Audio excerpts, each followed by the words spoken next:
you want to be identified? Probably... historian? Oh, I see. You know what I mean? Well, no, let's see. You could say a chronicler. I like chronicler better than historian. Historian, although I guess I am a historian, but I'm all kinds of those things. Uh-huh. Bush League cartoonist and comics chronicler.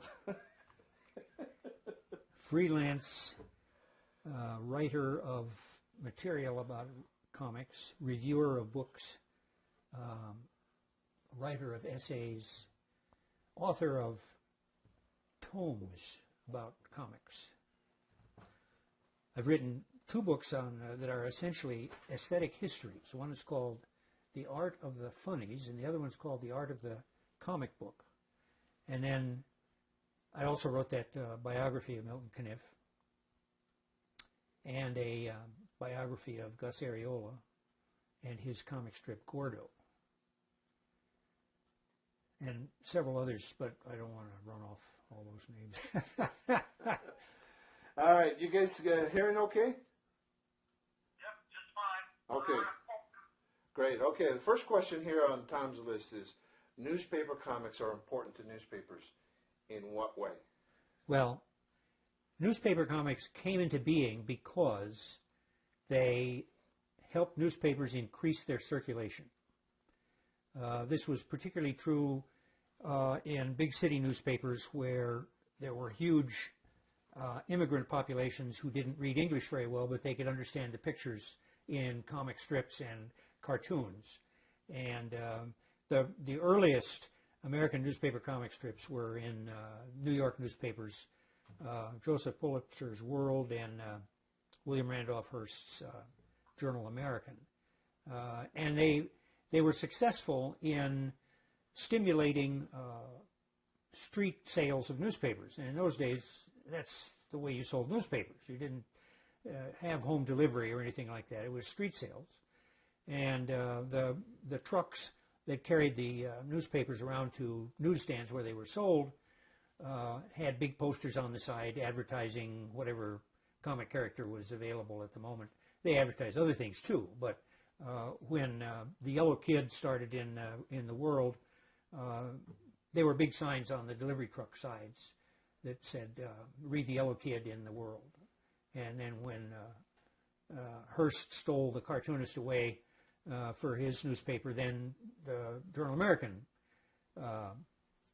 trucks had Yellow Kid on them. And it was a way of stimulating sales. And that function of comic strips has continued to this very day, although we aren't as conscious of it anymore. Until probably sometime in the 50s, the Sunday edition of a big daily newspaper would be wrapped in the Sunday funnies. It would the Sunday comics would be like the cover of the newspaper. All the paper was stuffed in the comic section. So obviously the comics were important. Joe Patterson, who was the big honcho at the Chicago Tribune and New York Daily News, he used to insist that his comic strip cartoonists who wrote continuing stories, that they incorporate the Sunday strip into the same continuing story that appeared in the daily newspaper, because the circulation of the Sunday paper was much greater than the daily papers. And Patterson thought if a reader got hooked on the story in the Sunday comics, they would buy Monday's paper and Tuesday's paper to find out what was going on. So that's a pretty vivid, I think, demonstration of the circulation building power of the comic section of a daily newspaper. And you think that since the comics are no longer used as a wrap for the Sunday paper, that they're no longer important, but they are. If comics weren't important to a daily newspaper, they wouldn't be running them, because it costs them a lot of money to run syndicated comic strips. The average, here's an example. When the Rocky Mountain News here in Denver went out of business a year ago, they had a lot of good comic strips. And the Denver Post knew they had good comic strips. So the Denver Post took this big ad and they said, all of the Rockies comics and many of your favorite puzzles are now in the Post every day. So they knew that there were a lot of people who read and took the Rocky Mountain News because they wanted to read the comics. So they brought all those comics over to the Denver Post, and they're still there. There's 3.5 pages of comics in the Denver Post, something like 40 or 45 individual strips. And I calculated once that this costs the Denver Post something like $150,000 a year. As a minimum, it probably costs them more. So, if comics weren't important, the Post would never have placed this ad. The Post wouldn't have taken all those comics into its thing, and it wouldn't be paying $150,000 plus syndicate fees for those comic strips if they weren't really important. So the circulation building function of comics is today as important, I think, to newspapers as it was way back in the beginning when they first proved that they could sell newspapers. As I say, the case of the Denver Post may be an isolated case, but there are all kinds of newspapers in this country, and they all run comics. Why do they do that? They could save, thousands of dollars a year by just cutting them out. Well, they do it because people read them, and if you mess with them, you're messing with your readership. Every newspaper editor in this country knows that there are 2 things that they publish every day that they don't want to mess with. One of them is a crossword puzzle, and the other one is the comics. Don't drop any comic strip, because if you do, you've got hundreds of phone calls, annoying phone calls from irate readers who don't care that you, the editor, are working on the story of the year for the front page of the paper. They want to know what Blondie's going to do today. That's what they want to know.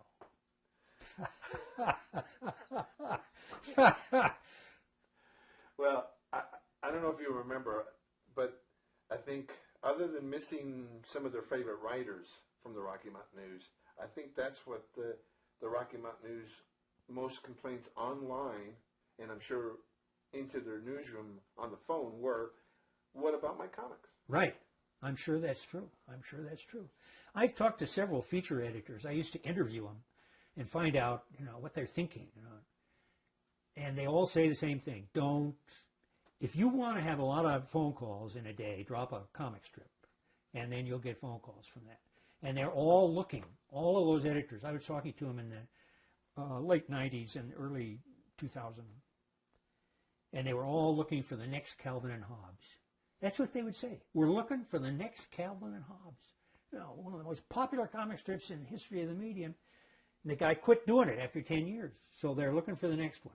They haven't found it yet. Question number 2 has, now the comic strips are important to American culture. In what way? Oh dear. Well, I tell you, I have a problem with the whole concept of American culture as somehow identifiable by its parts, because it isn't. Would the American culture evaporate if we didn't have daily funnies? Oh, come on. No, I don't think so. They're important to American culture, just like daily television is, like the news on television, like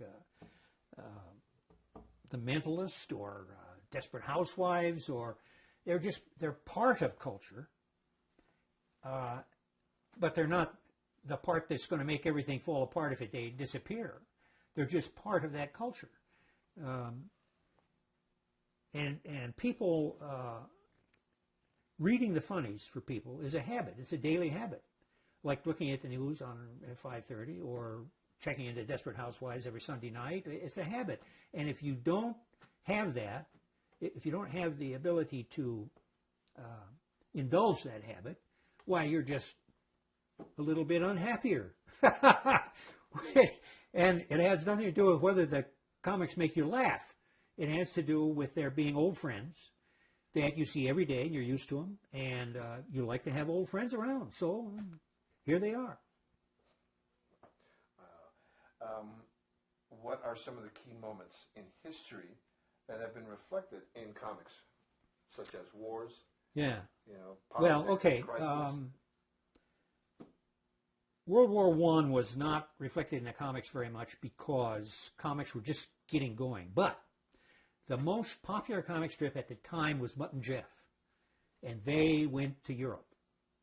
They enlisted in the Army. And in fact, the guy that invented them, Bud Fisher, he went to Europe. But the U.S. Army wouldn't let him draw his comic strip. So he got out of the U.S. Army. He went in the British Army. And they put him in some kind of public relations office so he could draw his comic strip. So that went on. The comic strips were important in the 1930s, the Depression. This was the period of time when the continuity strip, the strip that told a story that continued from day to day, this is the period when they became very popular.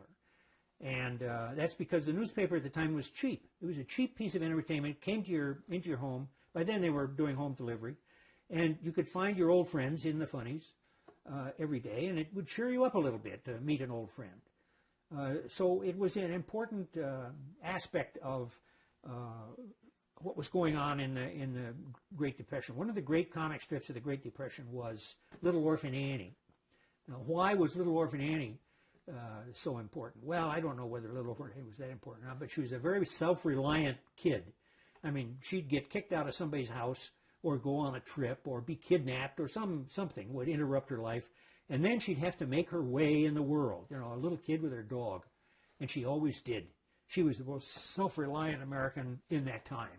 And she was reassuring to people. See, you can make it. Even this little kid, you know, can make it. World War II, a lot of comic strip characters. By then there were a lot of continuity strips, particularly adventure strips that told stories from day to day. And a lot of those characters went to war. They enlisted. Joe Palooka, the big prize fighter, he enlisted. And he enlisted in 1940. This is before there was even the draft laws that made people register for the draft. And he was setting an example, you know, a patriotic example. Enlist in the Army. Be there and be ready, you know. And that was such a big deal that Franklin Roosevelt invited Ham Fisher, the cartoonist, to come to the White House, have dinner, something, you know, maybe have a martini. Roosevelt was great on martinis. That's why I like him. Anyway, Fisher had made a big, like a patriotic public relations move in favor of national defense and so on when Joe Palooka enlisted in the Army. Other characters enlisted. Skeezik's Wallet from Gasoline Alley, he went into the service. And of course, one of the great comic strips of all time, Terry and the Pirates. Terry, who was living in China at the time, Terry never did come back to the United States. He was always some other place, you know. Well, he got called up and learned how to fly an airplane under some kind of special program that the Air Force, the Army Air Force at the time had.